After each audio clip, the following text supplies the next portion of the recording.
So the group of petitions that were related to the traditional plan were what was adopted at General Conference. But there were several petitions that were sent to the Judicial Council for review of their constitutionality. What is the Judicial Council, A?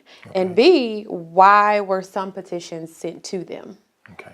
Well, the Judicial Council, the best way to explain it is equivalent to the United States version of the Supreme Court. Okay. They're the group who determines whether or not something is constitutional, and that means whether or not it does not violate the Constitution of the United Methodist Church, not the United States.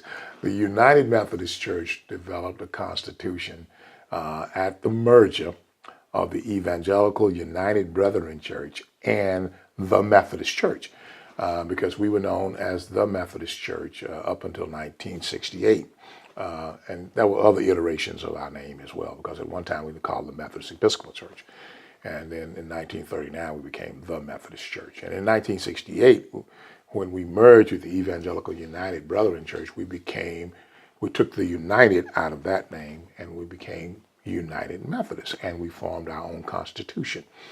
And you can find that in your Book of Discipline. At the very beginning of the Book of Discipline, you will find the Constitution of the United Methodist Church.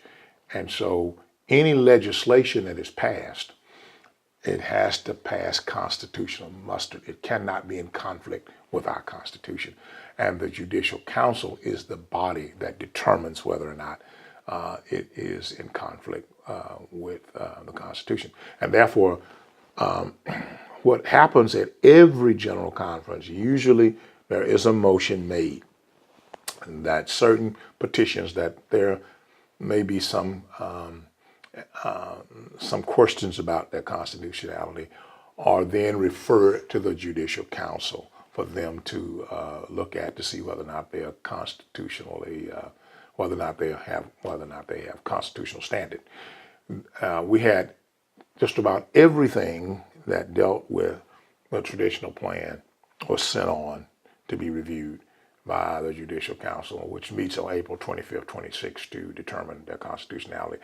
And then there was another piece that was sent on, and that was the piece on what we call disaffiliation.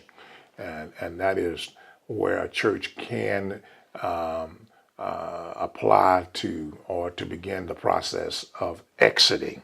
And we didn't call it that, we called it disaffiliation. And it would allow them to keep their property. And so that's called disaffiliation. But that process means then that you can only get that if it is deemed constitutional. You can only disaffiliate if you disagree with the church's position on human sexuality. And when we talk about position, is the position that was passed at the 2019 General Conference, which is the traditional plan. In other words, you would have preferred that the one church plan passed. Or the connectional conference or the plan, connectional or conference, the or the plan, simple plan, or something one else. of the other ones. Right, that you do not agree with the traditional plan. And that's what you're saying, is that the only reason I'm leaving is because I do not believe that marriage is between a man and a woman. I believe that marriage is between two men or between two women. That's the only way you can get out on disaffiliation. You have to say that, or that's what you believe. And then you can begin the process of disaffiliating and keep your church property. Otherwise, you have to follow what is in the discipline now. And so we're looking at the constitutionality of that. So those are the things that are before the Judicial Council right now.